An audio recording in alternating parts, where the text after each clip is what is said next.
Yo, halo, kembali lagi bersama saya Mr. D.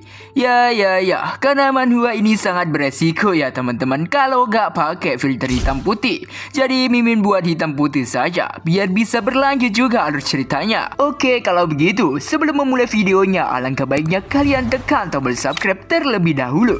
Dan juga bagi kalian yang ingin traktir Mimin, kalian bisa donasi lewat Super Thanks atau Saweria. Ya, hitung-hitung buat beli kopi. Oke, kalau begitu langsung aja ke alur ceritanya. Cerita bermula di kota Tianwu, benua Yanyuan, tepatnya di kediaman keluarga Ye. Di situ terlihat ada seorang pria dengan dua bawahannya. Terlihat dia mendatangi seseorang yang telah ia beri racun sebelumnya. Ya, dia ternyata adalah pelayan keluarga Ye Fangho. Dan orang yang diracuninya adalah Tuan Muda Ye Yuan atau MC kita. Bang, naif gak bang nih MC-nya? Waduh, perkara naif atau enggaknya ya kita lihat aja. Ye Fangho dengan arogan berteriak memanggil Ye Yuan. Ye Yuan, apakah kau sudah mati? Dasar sampah tidak berguna. Jika kau masih hidup, cepatlah berangkat keluar ke sini. Hahaha, kau benar-benar jenis pedang tahap ke-9 dari tubuh penempaan. Bahkan setelah terkena racun Soladin Corpse dalam dosis tinggi, kamu masih hidup. Baiklah, sebagai sesama anggota keluarga Ye, aku akan mengakhirimu dengan serangan langsung. Ye Fangho pun memerintahkan kedua bawahannya untuk menghabisi Ye Yuan. Dan karena perintah itu, salah satu dari bawahan Ye Fangho tanpa ragu langsung menerjang maju untuk menghabisi Ye Yuan. Namun ya guys ya, dengan cepat Ye Yuan menangkap tangan penyerang itu dan langsung mematahkannya. Kriya, suara retakan tulang terdengar sangat jelas. Penyerang itu langsung berteriak kesakitan karena tangannya sudah rambut. Aku akan memberi kalian nasihat sebelum mengambil tindakan. Minimal jangan banyak omong kosong. Ye Fangho sangat kaget karena Ye Yuan bisa pulih dengan cepat. Padahal racun yang ia kasih adalah racun yang paling mematikan. Ia juga tidak mengira ternyata kultivasi milik Ye Yuan juga sudah pulih. Hahaha, kau bertanya-tanya mengapa kultivasiku pulih? Ya, itu ceritanya panjang sih. Ya, kali ini kita akan diceritakan awal mula Ye Yuan berinkarnasi ke dunia ini. Ye Yuan awalnya seorang otaku game senior. Suatu hari Ye Yuan terbangun dan menemukan dirinya berinkarnasi ke dalam tubuh tuan muda dari keluarga Ye di kota Bayu dengan nama keluarga yang sama. Sensasi menyakitkan di tubuhnya dan ingatan yang terus memberitahunya bahwa Ye Yuan diracuni oleh Ye Kun, putra tertua dari keluarga Ye. Dan dalam semalam, Ye Yuan berubah dari jenis seni bela diri menjadi kehilangan nyawa. Untungnya, tidak ada jalan tanpa akhir. Di ambang kematiannya, tiba-tiba ada sebuah sistem muncul di hadapannya. Sistem itu memunculkan notifikasi bertuliskan, sistem melahap multiverse telah cocok dengan host dan telah diaktifkan secara otomatis. Mendeteksi sejumlah besar racun di dalam tubuh inang yang dapat membahayakan keselamatan inang. Apakah kamu ingin melahapnya? Di situ Ye Yuan diberikan dua opsi, yaitu menyetujui atau menolaknya. Ya, Ye Yuan pun memilih untuk menyetujui notifikasi itu. Calum! Kilatan listrik langsung menyelimuti tubuh dari Ye Yuan. Notifikasi kemudian memberitahu Ye Yuan mengaktifkan panel atribut, mengaktifkan ruang penyimpanan, racun berhasil dilahap. Selamat kepada tuan rumah karena mendapatkan 800 poin EXP. Original Pil Mountain Palm menjadi Fear Poison Palm. Tuan rumah Ye Yuan, Rana, poin pengalaman tubuh penempaan tahap ketiga, poin EXP 100 dari 100. Ketika poin pengalaman penuh, tuan rumah mampu menembus ke tahap keempat tubuh penempaan. Senjata tidak ada. Teknik warisan Aeon Art. Peringkat kuning, seni bela diri, Fear Poison Palm. Peringkat misterius, tingkat lanjut, Tremor Stop peringkat kuning. Sunwave Roar, menengah. Setelah melahap racun, original Pil Mountain Palm tiba-tiba berevolusi menjadi Fear Poison Palm tingkat tinggi. Ye Fangho yang dari tadi teriak-teriak gak didengeri sama Ye Yuan. Ia tantrum memaki-maki Ye Yuan. Woi, apakah kamu bisu? Aku mengajukan pertanyaan, siapa yang membantumu memulihkan kultivasimu? Dengan senyuman, Ye Yuan menjawab pertanyaan dari Ye Fanghe. Tentu saja, itu karena surga tidak bisa mentolerir sampah sepertimu, sehingga mereka mengirimku kemampuan yang sangat kuat ini. Sebelum itu, Mimin mohon maaf ya guys pada kalian. Soalnya suara Mimin berbeda, soalnya Mimin lagi sariawan, gak enak banget buat ngomong sumpah. Ye Fanghe sangat panik dan ia kali ini memasang sikap waspada terhadap Ye Yuan. Sedangkan Ye Yuan berpikir bahwa tubuhnya sekarang masihlah lemah, jadi ia harus menyelesaikan semua ini dengan cepat. Tak lama Ye Yuan mengeluh, tiba-tiba muncul pesan yang memberikannya sebuah hadiah kepada pendatang baru. Di situ Ye Yuan diberikan 2 opsi lagi dan tentu saja dia menerimanya. Dan ya, Ye Yuan menerima sebuah skill yaitu Million Times Attack Speed, sebuah kemampuan tingkat ilahi yang sangat kuat yang tidak dapat dievaluasi untuk tingkat kultivasinya. Jadi ini adalah skill overpower ya guys ya. Ye Yuan sangat terkesan dengan sistem kultivasi di dunia ini. Di lain sisi, Ye Fanghe masih aja tantrum dan terus memaki-maki Ye Yuan yang memerintahkan bawahannya untuk segera menghabisi Ye Yuan sekarang juga. Bawahannya sebenarnya sangat takut dengan kekuatan Ye Yuan, tapi karena ini adalah perintah, jadi ia harus mematuhinya. Namun secara cepat dan tanpa basa-basi, Ye Yuan sudah berada di hadapan Ye Fanghe. Ia langsung melancarkan sebuah serangan yang kuat kepada Ye Fanghe. Fire Potion Palm. Dalam, Ye Fanghe langsung terhempas karena serangan yang dilancarkan oleh Ye Yuan hingga dia sampai nempel seperti cicak di dinding. Waduh, cicak-cicak di dinding nih namanya. Dan terlihat karena serangan itu Ye Fanghe dibuat babak belur dan tak berdaya. Ye Yuan yang baru pertama kali menggunakan sebuah teknik bela diri, ia sangat terkesan dan memuji keterampilannya. Dan dia berspekulasi bahwa dengan seiring meningkatnya kecepatannya, pasti akan menambah daya ledaknya. Ye Fanghe yang babak belur di situ bertanya tentang dari mana Ye Yuan memiliki sebuah kecepatan yang luar biasa itu. Dan Ye Yuan menimpali perkataannya dengan berkata bahwa Ye Fanghe tanya saja kepada Ye Fangye dan mencari semua penjelasannya kepada dia. Dengan menatap tajam ke arah Ye Fanghe, Ye Yuan menggunakan skill Default Fragrance untuk menyerap semua kultivasi milik Ye Fanghe. Ye Fanghe di situ menjadi kesakitan karena kultivasinya diserap. Karena telah menyerap kultivasi milik Ye Fanghe, kini Ye Yuan mendapatkan notifikasi yang memberitahunya bahwa dia mendapatkan 300 poin EXP. Karena melihat Ye Fanghe dapat dihabisi dengan mudah, bawahan dari Ye Fanghe memohon belas kasih kepada Ye Yuan karena dia berharap Ye Yuan bisa mengampuninya. Waduh, enak kali ya. Diampuni atau tidak ini? Waduh, naif apa enggak ya? Waduh juga tidak tahu nih Mimin. Dan di situ Ye Yuan berkata, berikutnya adalah giliranmu. Waduh, berarti gak diampuni ya guys ya. Kita di sini diperlihatkan atribut milik Ye Yuan. Di situ terlihat jelas poin EXP milik Ye Yuan sudah sangat melebihi batas. Ya, di situ terlihat poin EXP adalah 600 dari 100.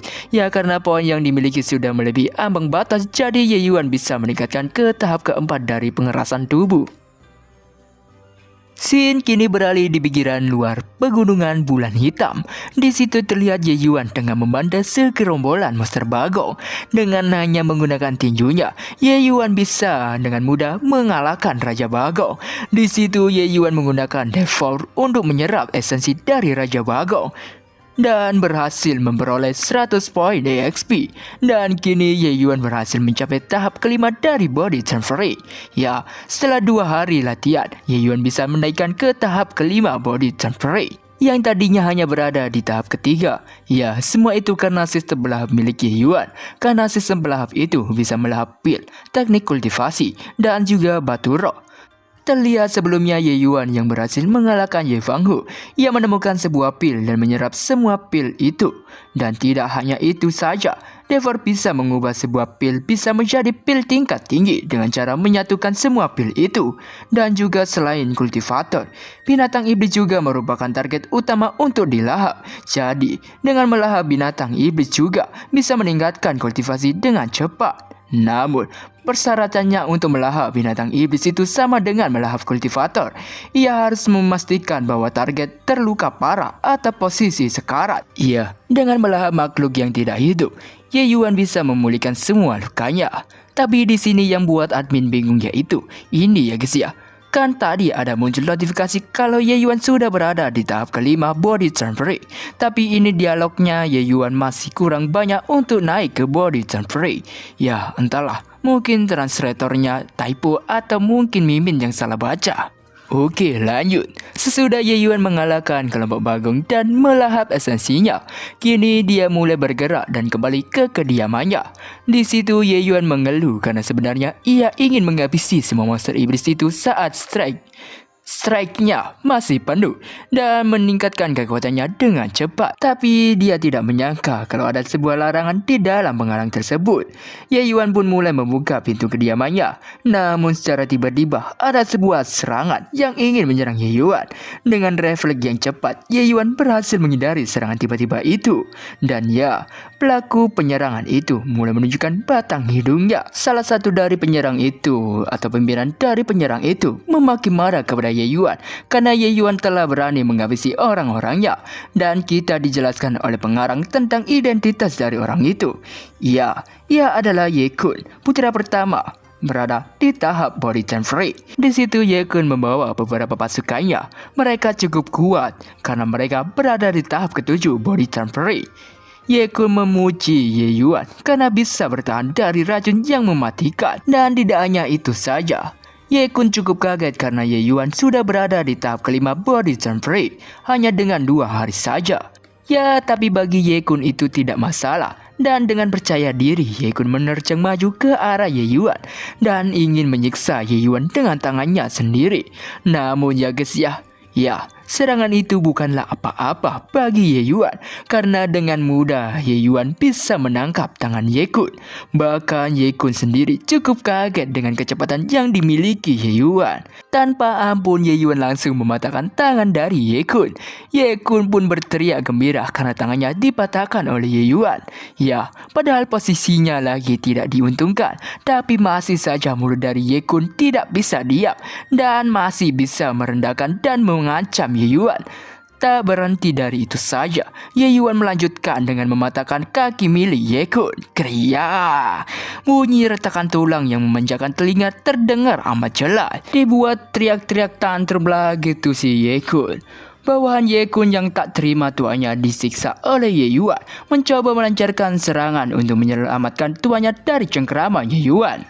Ya, sesuai dengan keinginan mereka, Ye Yuan pun melemparkan Ye Kun ke arah bawahannya. Ye Yuan juga langsung menerjang maju untuk menghabisi satu persatu bawahan dari Ye Kun. Sat. Dengan kecepatan yang di luar BMKG, Ye Yuan menghabisi satu persatu bawahan dari Ye Kun. Dan hingga pada akhirnya, tersisa Ye Kun sendiri yang tengah ketakutan dengan kekuatan yang dimiliki Ye Yuan. Ia tidak menyangka dengan kekuatan yang dimiliki Ye Yuan. Ye Kun mengancam Ye Yuan untuk tidak mendekati dirinya, tapi Ye Yuan langsung melancarkan sebuah serangan yang langsung menghantam Ye Kun. Tawar. Ya, tapi di sini Ye Kun masih aja bisa mengancam Ye Yuan. Ia berkata kepada Ye Yuan apabila dia punya nyali, habisi aja dia. Kalau tidak, ia akan balas dendam pada esok harinya. Ye Yuan yang mendengarnya malah tertawa. Ia berkata, hahaha, balas dendam. Kau ingin balas dendam padaku? Haha, itu konyol. Karena Ye Kun sudah terluka parah, jadi syarat untuk menggunakan sistem pelahap bisa dipenuhi. Ye Yuan langsung melahap kultivasi milik Ye Kun, dan hingga akhirnya Ye Yuan bisa mendapatkan 1500 XP point dan mencapai tahap ke-6 body transfer. Di situ Ye Kun sangat tidak berdaya dan secara otomatis dia sekarang menjadi seorang sampah karena tak memiliki kultivasi. Ye Yuan menyuruh Ye Kun untuk merangkak pergi seperti dogi dari kediamannya. Loh Min, kok dibiarin hidup? Waduh, naif ini. Waduh, Mimin juga tidak tahu, tapi menurut Mimin, Ye Kun dibiarin hidup itu biar ia merasa tersiksa karena menjadi sampah. Kan di dunia kultivasi, kalau tidak memiliki kultivasi itu sama aja dengan kematian. Ya, dengan tulang kaki dan juga tulang tangan Ye Kun yang udah remuk, jadi ya dipastikan Ye Kun menjadi seorang sampah. Kini terlihat di kediaman Patriark. banyak sekali orang-orang yang tergeletak di lantai. Di tengah itu ternyata masih ada seseorang yang masih hidup. Namun dia sudah sekorotul maut. Namun dengan sekuat tenaga, ia berkata untuk segera mengirim pesan kepada sang patriark agung. Di situ Ye Yuan sangatlah senang karena selain menyerap banyak kultivasi, tetapi juga ia menemukan kunci harta karun pribadi sang leluhur. Selain itu, Ye Yuan juga kepikiran tentang Ye Kun yang dibuat menjadi sampah olehnya, karena pasti ayahnya tidak akan membiarkannya ketika kembali nanti. Ya, Ye Changhe, ayah dari Ye Kun. Ia merupakan leluhur dari keluarga Ye, seorang master yang berada di ranah keyboard tahap kedua. Sedangkan Ye Yuan sendiri masih berada di tahap ke-6 dari body temperate. Jadi meskipun Ye Yuan memiliki kecepatan serangan 3 kali lipat, Ye Yuan mungkin tidak mampu mengalahkannya. Ya, jadi Ye Yuan harus meningkatkan kultivasinya terlebih dahulu. Dan kini ada sebuah notifikasi yang memberitahu Ye Yuan bahwa ada sebuah harta karun besar terdeteksi 5 meter ke arah tenggara. Maka dari itu, Ye Yuan yang penasaran langsung segera pergi mencari harta karun itu. Dan kini Ye Yuan sudah berada di depan pintu dari ruangan harta karun yang disebutkan oleh sistem. Di situ juga ada sebuah celah untuk memasukkan kunci dari tempat itu. Ye Yuan dengan segera langsung memasukkan kunci itu. Dan ya, ruangan harta karun itu mulai terbuka. Di dalam sana banyak sekali harta karun yang sangat berharga, seperti rumput esensi, pil elemen dalam lapisan kelima, dan beberapa teknik seni bela diri dan lainnya. Ya, intinya banyaklah barang-barang berharga di situ. Ye Yuan di situ langsung menyerap semua. Beberapa. Ya, karena ada yang disimpan oleh Ye Yuan. Ye Yuan menyerap harta itu, dan notifikasi pun terus bermunculan memberitahu Ye Yuan hingga akhirnya notifikasi memperlihatkan bahwa Ye Yuan sekarang mencapai tahap ke-9 dari body tempering. Dan kini panel atribut milik Ye Yuan terpampang di hadapan Ye Yuan. Di situ yang paling mencolok adalah bahwa Ye Yuan bisa naik ke tahap pertama ranah Q-Blood apabila poin Ye Yuan sudah melebihi ambang batas. Ya, meskipun itu masih kurang banyak sih, karena poin pengalaman Ye Yuan sekarang cuma 800 dari 60.000. Ya, itu sih tidak masalah. Tapi di tengah itu, tiba-tiba ada notifikasi yang memberitahu Ye Yuan kalau ada sebuah pedang spiritual weapon spirit execution lapisan ketiga. Tentu saja Ye Yuan yang mendapati itu ia cukup senang. Ia juga tidak menyangka kalau Ye Changhe memiliki senjata spiritual lapisan ketiga di dalam koleksinya. Ya, itu baik bagi dirinya karena senjata itu akan menjadi miliknya. Ye Yuan kini langsung menyimpan pedang itu ke ruang penyimpanan miliknya. Ye Yuan cukup beruntung karena sistem miliknya memiliki sebuah ruangan penyimpanan yang tak terbatas. Hahaha, Ye Changhe pasti tidak membayangkan bahwa senjatanya suatu hari nanti akan menghabisinya. Kini Ye Yuan telah keluar dari tempat harta karun itu. Karena ya, sudah tidak ada lagi yang bisa diserap olehnya. Jadi di sini Ye Yuan berniatan untuk segera kembali saja. Di tengah itu ada seseorang yang memanggil dirinya. Dan ternyata orang itu adalah kepala pelayan keluarga Ye. Dia bernama Wu Mo. Ya, Ye Yuan bertanya kepada Paman Wu, kenapa dirinya ada di tempat ini. Tapi di situ Paman Wu langsung menarik Ye Yuan dan menyuruhnya untuk tidak membahas itu di sini, karena master atau ayah Ye Yuan baru saja kembali dan mencari Ye Yuan kemana-mana.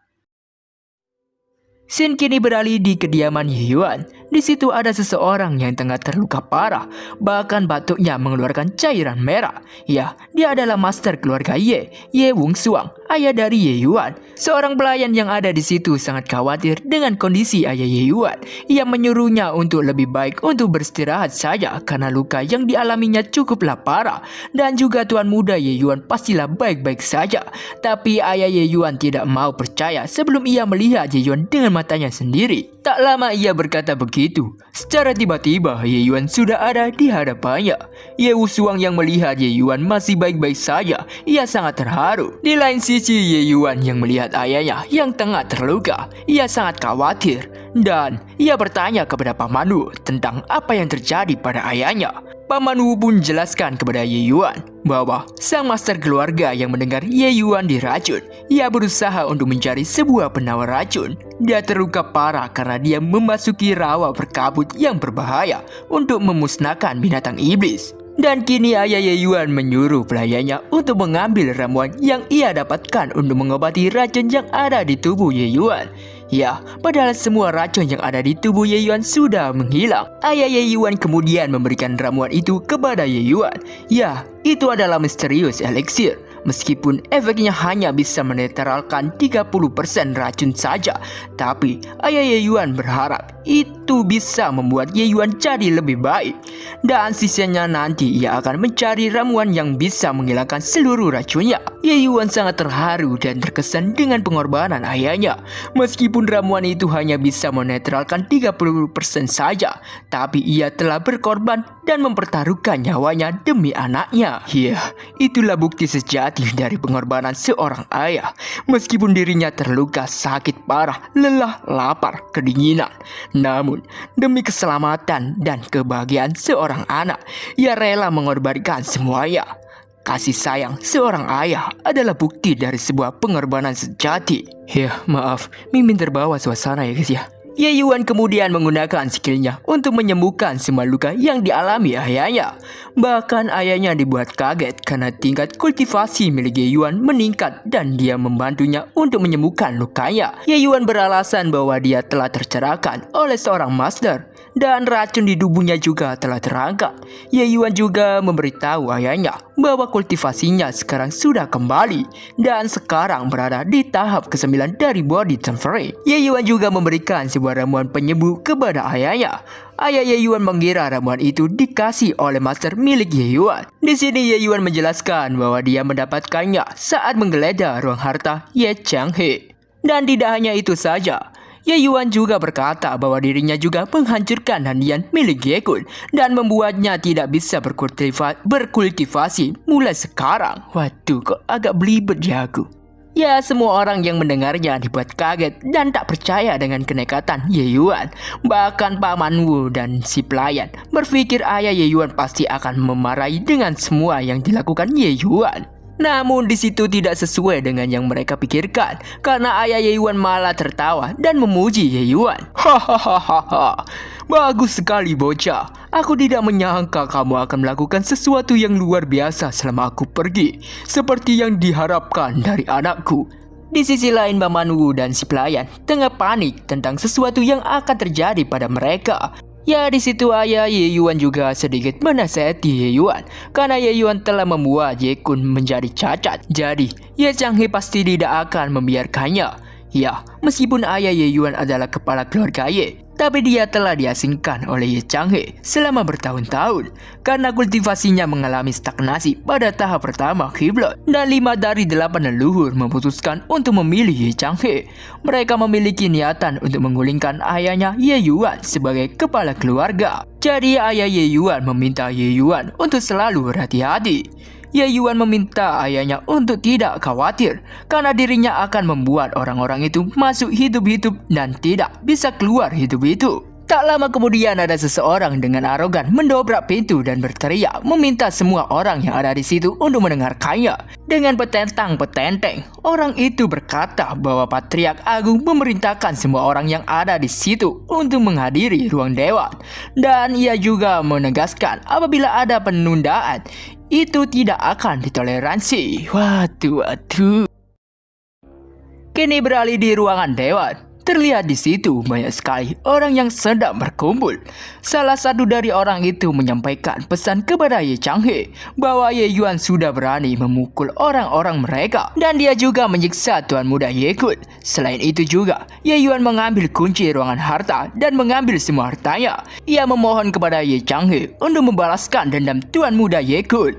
Dan ya, Ye Changhe yang mendengarnya mulai terpancing. Ia memaki kesal kepada Ye Yuan. Patriark kedua keluarga Ye juga berteriak marah karena Ye Yuan berani menyentuh rekan sebangsanya dan dia menyebut Ye Yuan lebih buruk daripada bajingan. Waduh, kok bisa ya? Emang orang ini maunya seenaknya sendiri aja nih. Waduh. Namun tiba-tiba terdengar suara pintu yang didobrak. Dan ya, itu adalah ulah dari Ye Yuan. Ia melempar 2 orang yang petentang-petentang tadi. Waduh, kukira jagoan. Ternyata, jago bacot doang nih. Dengan lantang Ye Yuan berkata, "Bukankah kamu adalah bajingan yang menyerang rekan sebangsamu terlebih dahulu?" Di situ Ye Changhe sangat kesal karena Ye Yuan tak memiliki rasa hormat sama sekali kepada dirinya. Ia menganggap Ye Yuan menjadi sulit diatur sekarang. "Apa? Aku berubah? Hah, kaulah yang tidak mengikuti aturan, sialan. Dan sekarang kau memberitahuku aturan. Apa kualifikasimu? Apa kau layak berdiri di tempat ayahku? Apa kau terdiam karena ini adalah fakta?" Tak lama kemudian ayah Ye Yuan datang ke tempat kejadian. Ia meminta maaf kepada Ye Yuan atas keterlambatannya. Di situ ayah Ye Yuan berkata kepada Ye Changhe, "Ye Changhe, apa yang kamu maksud dengan tindakanmu hari ini? Apa kamu mencoba memberontak dengan bersikap paratisan secara terang-terangan?" Di situ Ye Changhe menanggapi perkataan dari ayah Ye Yuan. "Memberontak? Ye Wusuang, kualifikasimu biasa-biasa aja. Jika kamu tidak memiliki latar belakang yang baik, apakah kamu bisa menjadi kepala keluarga? Menurutku, posisi kepala keluarga harus dipegang oleh orang yang mampu." Dan kini Ye Changhe menoleh ke belakang dan meminta pendapat dari orang-orang yang ada di situ. Ya, karena intimidasi dari Ye Changhe, mereka membenarkan perkataan Ye Changhe. Ayah Ye Yuan di situ mempertanyakan kepada orang-orang itu, kenapa mereka menjadi seperti itu.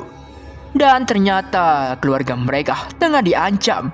Apabila dia tidak menuruti perintah dari Ye Changhe, mungkin keluarga mereka akan dihabisi. Waduh.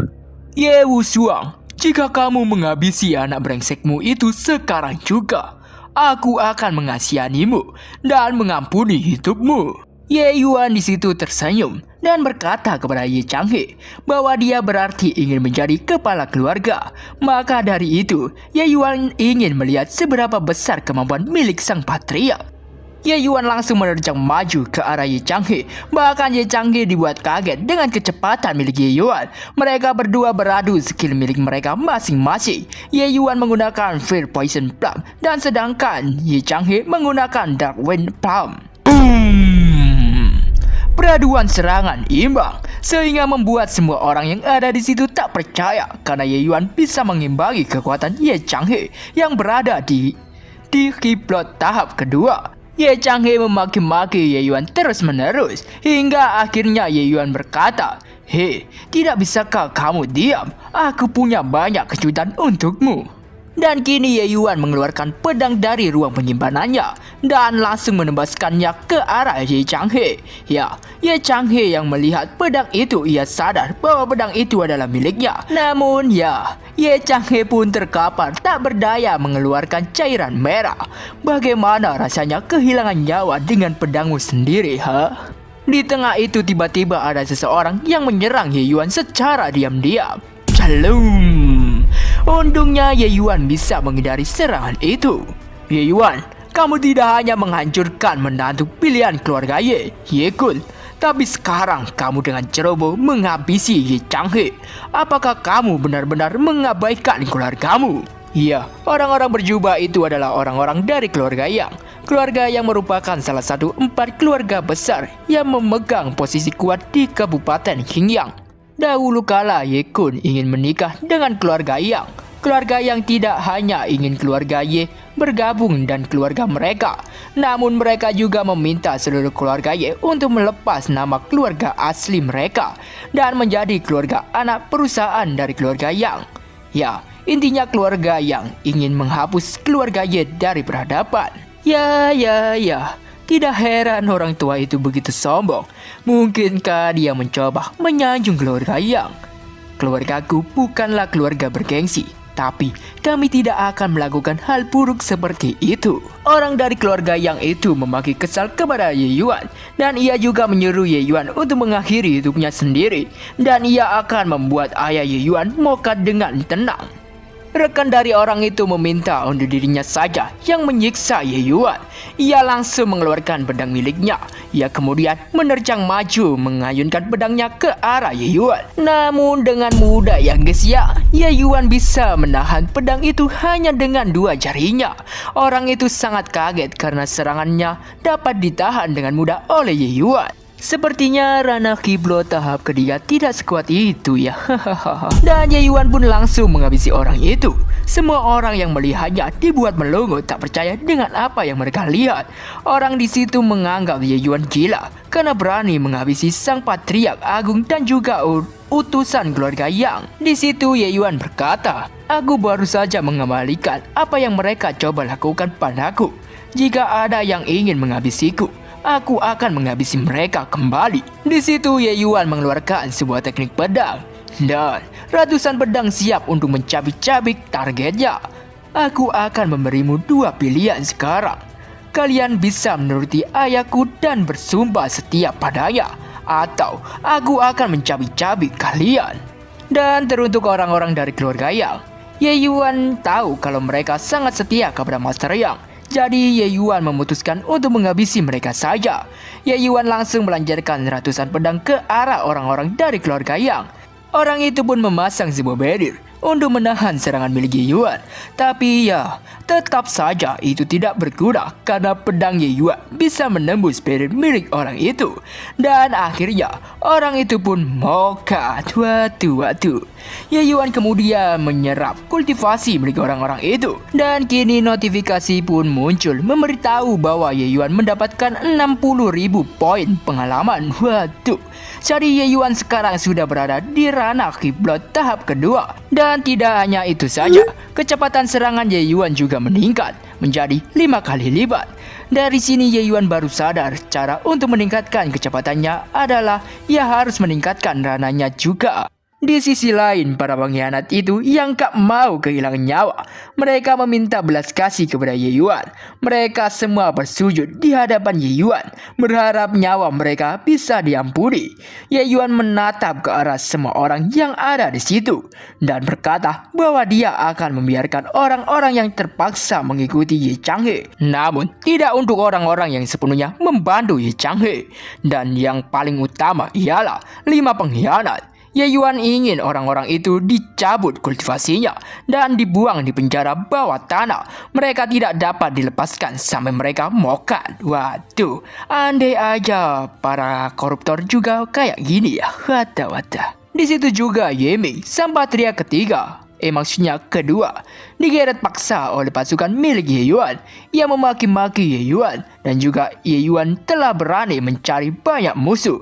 Tapi Ye Yuan bodoh amat karena sebagai putra dari pemimpin keluarga, dia harus tegas. Ayah Ye Yuan di situ mempertanyakan kondisi Ye Yuan dan Ye Yuan menjawab bahwa dia baik-baik saja.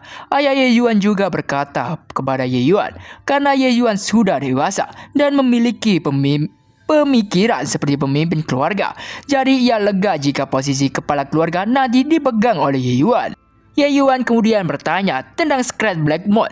Mulai dibuka dan si ayah menjawab bahwa 10 hari lagi 3 keluarga besar bergabung untuk mengungkapkan Secret Black Moon.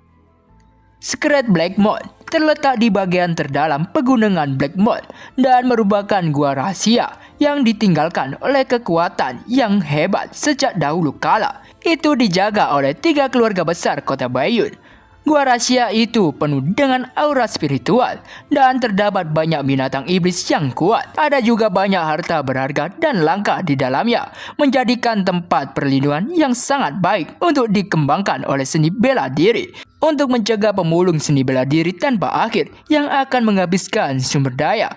3 keluarga besar kota Baiyun menyegel gua tersebut 100 tahun yang lalu dan setuju bahwa gua tersebut hanya dapat dibuka setiap 3 tahun sekali. Ya, dan pada saat itulah para jenius dari beberapa keluarga mulai diturunkan untuk mencari harta karun. Namun, yang jadi permasalahan Ye Yuan adalah tuan muda tertua keluarga yang adalah puncak Longshan, penguasa ranah kiblat. Jika Ye Yuan ingin pergi ke sana, ia harus bertambah menjadi lebih kuat.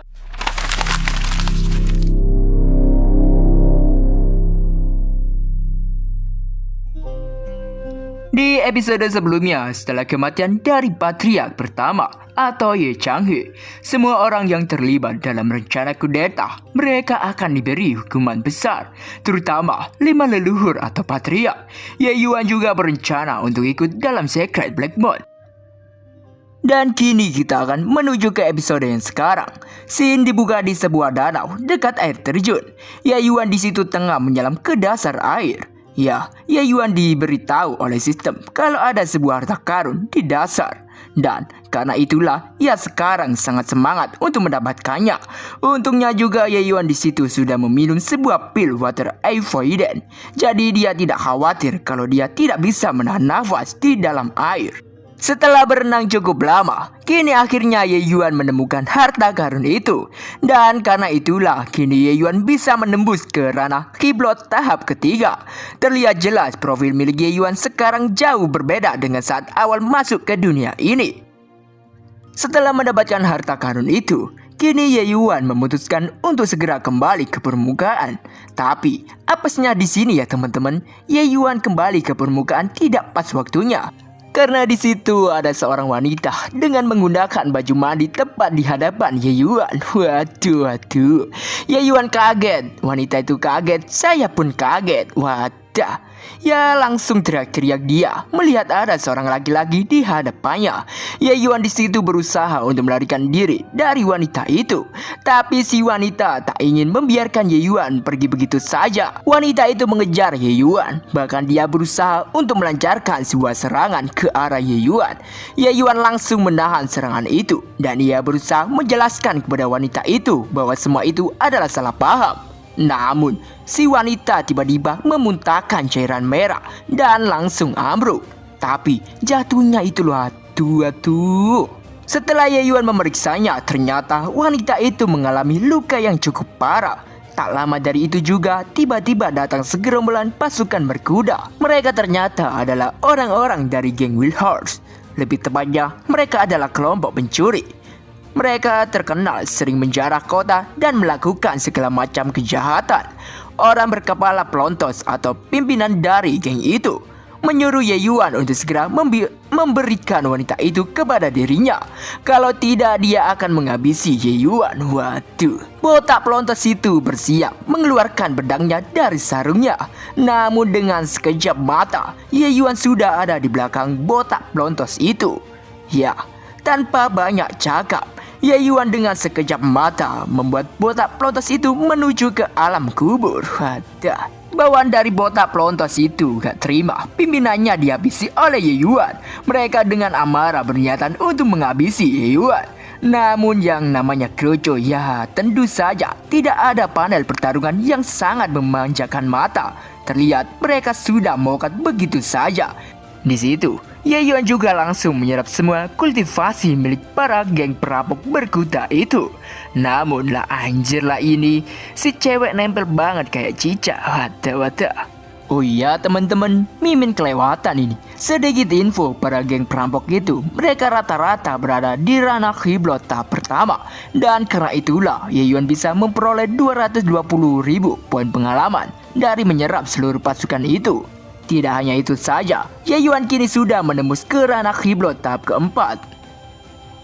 Waktu pun terus berjalan, dan kini terlihat Yayuan tengah berjalan dengan diikuti wanita itu di belakangnya. Wanita itu mengucapkan terima kasih kepada Yayuan karena ia telah ditolong oleh Yayuan. Dia juga meminta maaf atas kesalahpahamannya. Tak lupa juga dia memperkenalkan dirinya kepada Yayuan. Dan kita kali ini baru tahu nama dari wanita itu. Ia adalah King Yao. King Yao juga bertanya soal nama dari Yayuan. Yayuan memperkenalkan dirinya dengan berkata, "Aku Yayuan dari keluarga Ye di kota Bayun. Dan aku juga berterima kasih kepadamu karena geng Wild Horse melakukan segala macam kejahatan. Aku juga menghabisi mereka demi rakyatku juga." King Yao juga memberitahu tempat asalnya kepada Yayuan. Ia mengaku berasal dari Sekte Kayun di daerah Qingyang. Dan alasannya dia ada di sini adalah untuk merekrut murid-murid yang luar biasa bersama para tetua sekte. Ia juga menawarkan Yayuan untuk bergabung bersama sektenya. Namun tiba-tiba di tengah siang bolong dan matahari yang terik, ada sebuah kembang api di langit. Yayuan yang melihatnya sadar ada sesuatu yang tengah terjadi. Maka dari itu ia langsung bergegas menuju ke tempat itu. Alangkah terkejutnya Yayuan setelah sampai ke tempat asal mula kembang api itu.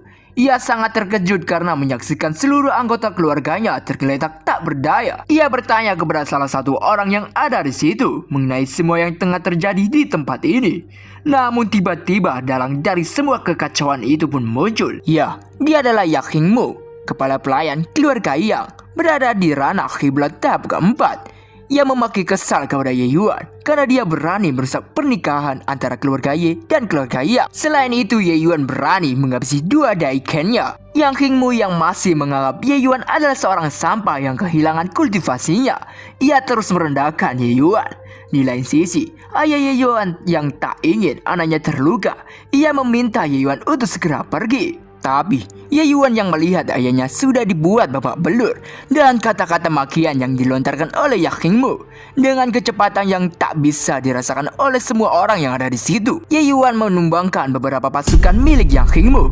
Bahkan semua orang terheran dengan apa yang sebenarnya terjadi. Ya, karena mereka tidak bisa melihat atau merasakan serangan yang dilancarkan oleh Ye Yuan.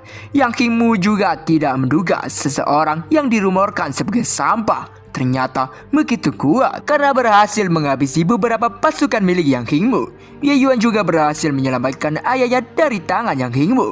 Di lain sisi, Yang Hingmu sedikit tertarik dengan Ye Yuan. Ia menawarkan Ye Yuan untuk menggantikan Ye Kun dan menjadi bagian dari keluarga Yang. Oh, jadi kamu ingin mengampuni hidup kami ya? Apakah kamu pantas mengatakan sesuatu seperti itu, ha? Yang Hingmu yang mendengar perkataan itu, ia sangat murka dan berusaha untuk menebaskan pedangnya kepada Ye Yuan. Ye Yuan yang melihat itu juga tidak tinggal diam. Ia juga berusaha untuk menerjang maju untuk melawan Yang Hingmu. Namun, kalau tiba-tiba ada seseorang parubaya dengan pedang besar di punggungnya. Ia meminta mereka berdua untuk segera berhenti. Ya, dia adalah tetua sekte Kaiyun, King Changyun. Yang Hingmu yang melihatnya langsung memberikan salam hormat kepada King Changyun. Semua orang yang ada di situ juga sangat terkejut dengan kedatangannya. Ya, karena sekte Kaiyun adalah sekte bergengsi dan banyak kekuatan menakutkan kerajaan bela diri di tingkat atas di sekte tersebut. King Changyun menjelaskan alasannya datang kemari untuk membalas budi kepada Ye Yuan. Selain itu juga dia berniatan untuk merekrut Ye Yuan untuk bergabung ke sektenya. Orang-orang yang berada di situ dibuat kaget karena ada sebuah rumor bahwa sekte Kaiyun hanya merekrut sekali dalam 100 tahun. Dan ambang batas untuk bergabung dengan sekte tersebut sangatlah keras. Para tetua tidak akan keluar untuk merekrut murid dengan mudah. Dan itu adalah sebuah kesempatan yang berharga, jadi tidak ada yang akan menolaknya. Tapi Ye Yuan malah menolak rekrutan itu. Ia berkata bahwa dia tidak tertarik karena ia lebih suka menikmati mendisiplinkan orang dan para bajingan. Hei, dasar orang bodoh yang bersuara keras, kamu cari kematian saja. Yang Hingmu berusaha mengeluarkan pedangnya dari sarungnya. Namun, usahanya harus dihentikan oleh King Changyun, kepala pelayan Yang. Sepertinya kamu tidak mengerti apa yang baru saja aku katakan, ya kan? Atau apakah kamu ingin menjadi musuh dari sekte Kaiyun? Dengan mengeluarkan aura yang menakutkan, King Changyun membuat Yang Hingmu ketakutan. Ia pun memasukkan pedangnya kembali dan menarik semua pasukannya untuk segera pergi dari kediaman Ye Yuan. Tapi Ye Yuan yang gak terima anggota keluarganya dibuat babak belur semua. Ia tidak mau Yang Hingmu pergi begitu saja. Ya, Ye Yuan dengan sekejap mata langsung berada di hadapan Yang Hingmu. Dia langsung mencengkram tangan Yang Hingmu dan mematahkannya. Karya! Yang Hingmu pun menjerit gembira karena tangannya telah patah. Ia memaki-maki Ye Yuan dan berusaha untuk mendaratkan serangan kepada Ye Yuan. Namun di situ Ye Yuan malah meminta maaf kepada Yang Hingmu karena dia melakukan kesalahan. Ya, kesalahan Ye Yuan adalah tidak mematahkan tangan yang satunya juga. Karya! Patah dua-duanya dah. Hatu-hatu.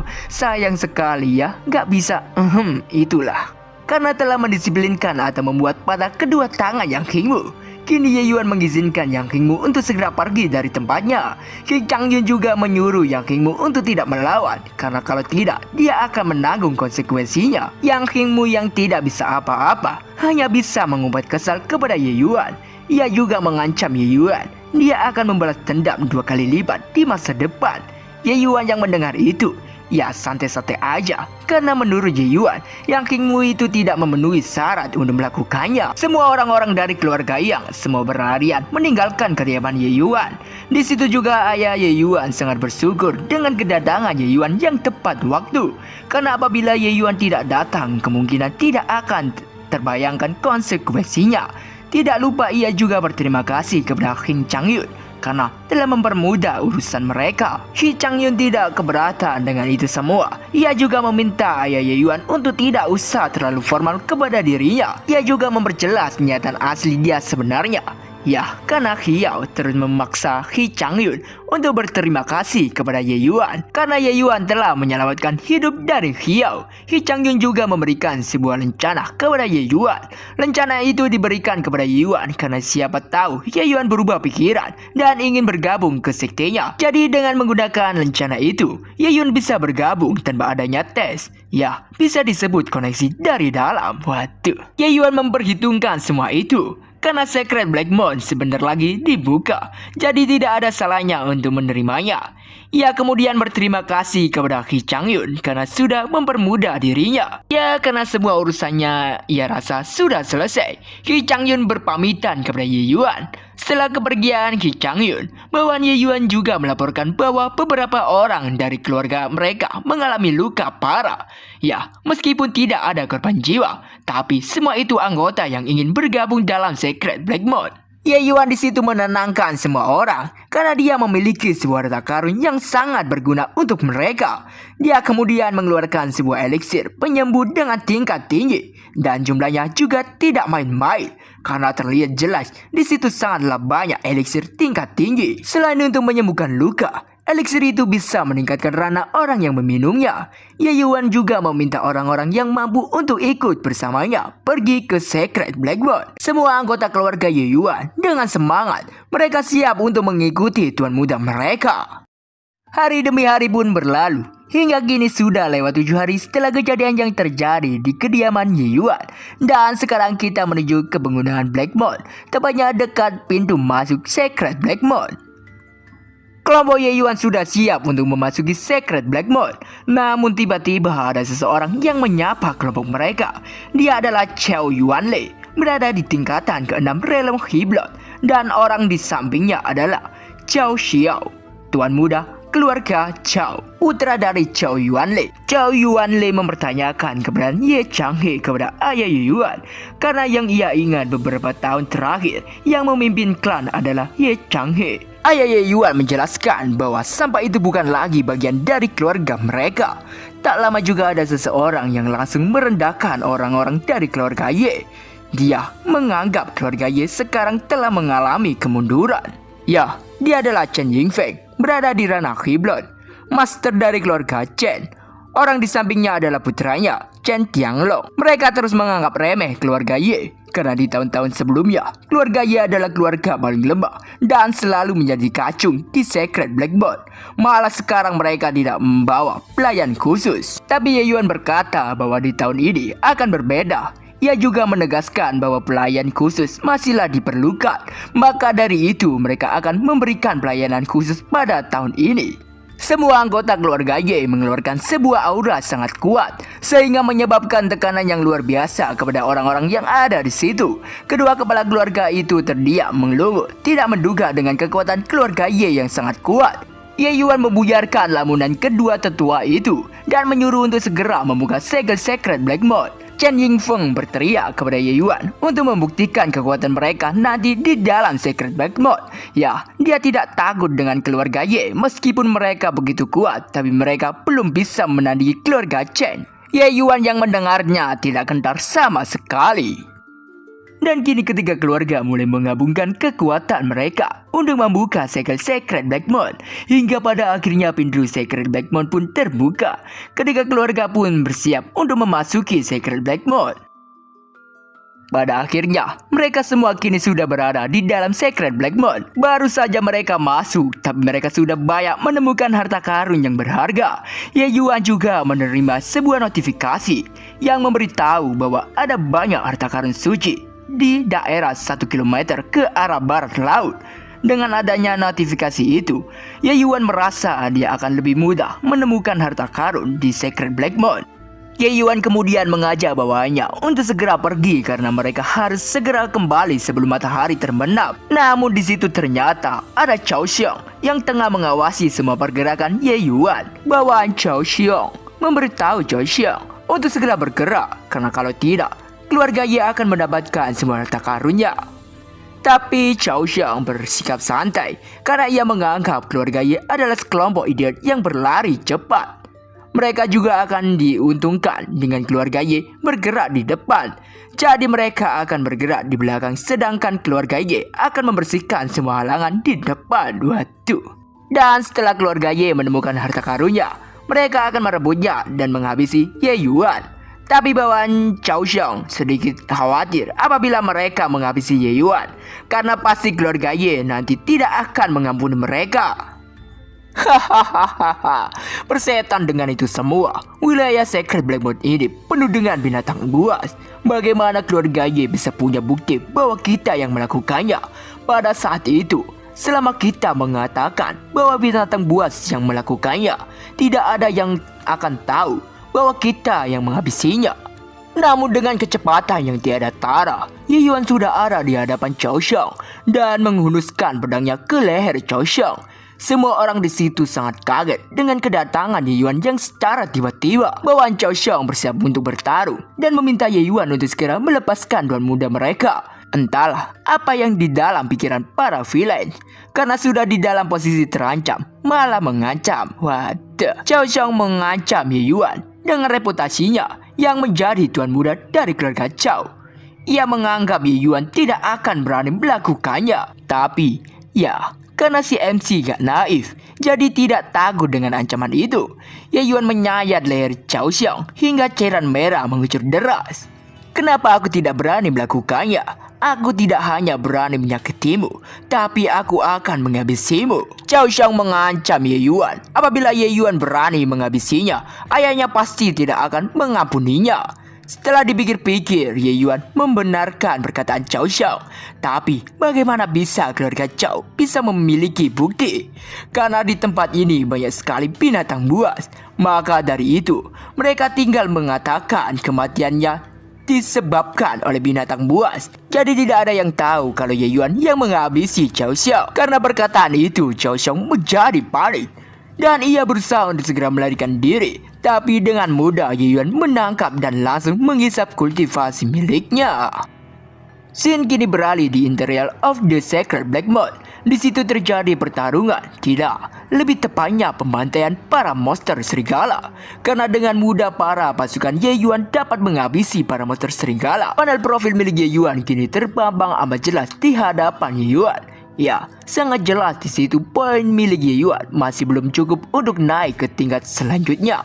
Ye Yuan merasa kecepatan kemajuannya terlalu lambat. Meskipun dia melahap kultivasi kelompok dari keluarga Cao. Tak lama dari itu muncul notifikasi yang memberitahu Ye Yuan kalau ada sebuah ramuan roh kelas tinggi dan buah suci berwarna hijau di lokasi 300 meter ke arah barat daya. Ye Yuan yang mendapati itu cukup tertarik karena itu adalah ramuan kelas tinggi dan itu juga adalah harta karun yang hanya bisa diperoleh oleh seniman bela diri alam Grandmaster. Dengan cepat Ye Yuan bergegas ke TKP. Ia juga menyuruh bawahnya untuk menunggunya di tempat ini karena dia akan pergi sebentar saja. Ya, karena alasan sudah jelas. Kebanyakan harta karun suci tingkat 3 dijaga oleh binatang buas. Jadi, lebih baik mereka tidak mengikuti Ye Yuan. Akhirnya kini Ye Yuan sudah berada di area dasar jurang Secret Black Moon. Di situ juga terlihat jelas harta karun yang diberitahu oleh sistem. Dan sesuai dengan dugaan Ye Yuan juga bahwa harta karun itu dijaga oleh binatang buas. Ya, itu adalah monster kelelawar. Monster-monster itu menerjang baju ke arah Ye Yuan. Tapi Ye Yuan di situ menggunakan serangan sonic untuk melumpuhkan monster kelelawar itu. Ya, meskipun kelelawar memiliki penglihatan yang buruk, tapi kelelawar memiliki pendengaran yang sangat kuat. Tapi karena itulah kelelawar sangat sensitif dengan serangan ultrasonik. Para monster kelelawar yang dibuat puyeng langsung dihabisi Ye Yuan dengan mudah. Setelah itu Ye Yuan langsung bergegas mengambil harta karun itu. Tapi tiba-tiba ada sebuah mulut besar yang siap untuk menerkam Ye Yuan. Untungnya Ye Yuan bisa menghindari terkaman itu.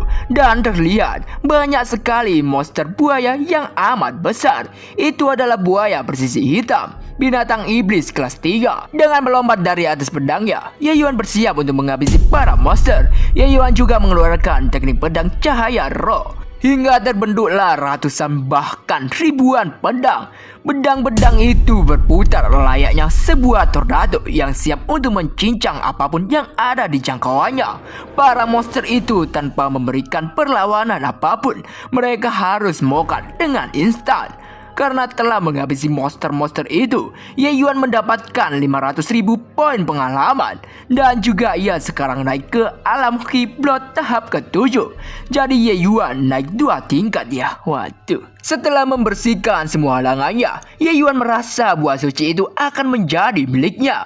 Namun tiba-tiba ada sebuah gadap besar yang ingin menghantam Ye Yuan. Untungnya Ye Yuan bisa menghindari serangan diam-diam itu. Ternyata serangan itu adalah ulat dari Chen Tianglong. Ia berkata kepada Ye Yuan apabila dia sudah mengincar buah itu dari tadi. Waduh, enak aja. Ia menyuruh Ye Yuan untuk segera pergi dari tempat ini. Tentu saja Ye Yuan tidak akan menyerahkan harta karun itu dengan begitu saja. Karena Ye Yuan tidak mau pergi, Chen Tianglong langsung menerjang baju untuk menyerang Ye Yuan. Tapi Ye Yuan merasa serangan itu hanyalah serangan remeh. Karena bagi Ye Yuan itu sangatlah lambat. Dengan cepat Ye Yuan langsung melancarkan serangan yang mengarah ke perut Chen Tianglong. Sehingga karena serangan itu, Chen Tianglong terpental menabrak bebatuan. Tuan muda Chen, jika Anda menyentuh apa yang aku inginkan, kau akan kehilangan nyawamu. Chen Tianglong yang mendengar perkataan Ye Yuan yang menjadi semakin tertantang. Chen Tianglong kemudian mengambil sebuah pil berwarna merah. Dengan segera dia langsung meminum pil itu. Dan pada akhirnya sebuah energi yang luar biasa menyelimuti tubuh Chen Tianglong. Ia menjadi semakin kuat setelah meminum pil itu. Ya, itu adalah ramuan pemblokir Qi tingkat kedua. Ramuan itu bisa meningkatkan kekuatan penggunanya sebesar 3 kali lipat. Wadah. Dengan percaya diri, Chen Tianglong mencoba untuk menghabisi Ye Yuan dengan menggunakan gada besarnya. Tapi dengan santainya, Ye Yuan berkata, "Nikmatilah menit terakhir hidupmu. Aku akan membuatmu menangis mendatangi ayahmu." Dan ya, kita belum tahu kelanjutannya karena Xin tiba-tiba beralih di luar Secret Black Moon. Di situ 3 kepala keluarga tengah menunggu kelompok dari keluarga mereka masing-masing. Tapi paling terlihat khawatir adalah ayah Ye Yuan karena dia sangat khawatir dengan kondisi Ye Yuan. Sedangkan 2 kepala keluarga lainnya sangat santai dan percaya diri. Mereka malah mengejek ayah Ye Yuan karena dia terlihat sangat cemas. Zhou Tianlei menganggap kelompok dari keluarga Ye pasti banyak yang mengalami luka parah. Karena di sana banyak sekali monster buas yang sangat kuat. Meskipun mereka tidak bertemu dengan binatang buas, mereka pasti terlibat dalam pertempuran merebutkan harta karun. Chen Yingfeng menganggap semua yang terjadi di dalam seperti terluka atau kematian. Itu disebabkan karena mereka yang lemah. Ya, karena ini adalah aturan yang ditetapkan oleh leluhur kita, maka kita harus mematuhinya.